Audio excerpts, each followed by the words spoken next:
Ayan. So, hello everyone. So, ganito ang pag-activate ng ating Microsoft account. Una, pumunta muna tayo sa ating Google Chrome and then i-type lang ang office.com. So, para ma-activate and then punta tayo dito, sign in, or kung may ibang naka-sign in na account, switch to a different account. Yan ang pipiliin natin. Then ilagay lang natin yung email address, no? So, gagamitin ko dito yung sa learner 1038 331 233 at r2.deped.gov.ph. Ayan. So, ulitin ko lang, no? 1038 331 233 at r2.deped.gov.ph. And then, sign in. So, kung hindi ganyan yung makita nyo, basta may nakalagay doon na sign in, no? And then, yung password nyo na. So, etong password niya ay huwag nyo gagamitin, no? Kasi para sa kanya to. So, kung hindi nyo kabisado ang inyong password, pwede kayo magpa-reset sa inyong ICT coordinator.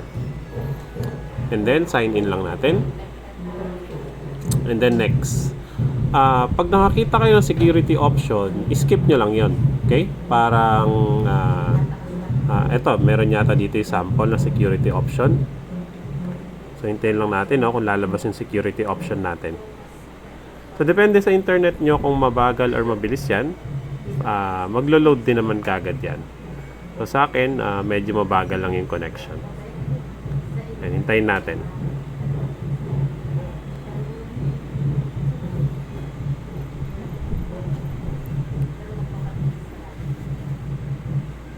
Okay, parang ito yung sinasabi kong additional security option.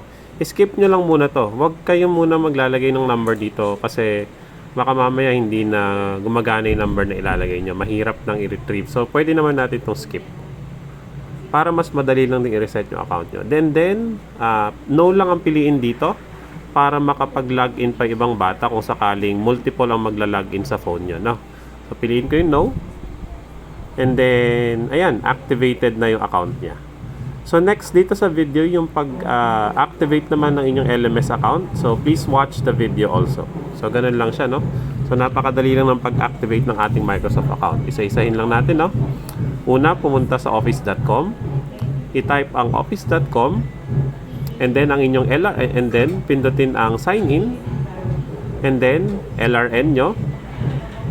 Or yung inyong email ilagay and then ang inyong password. And then skip lang yung security option and then tapos na. So ganun lang mag-activate ng ating Microsoft account. Thank you so much.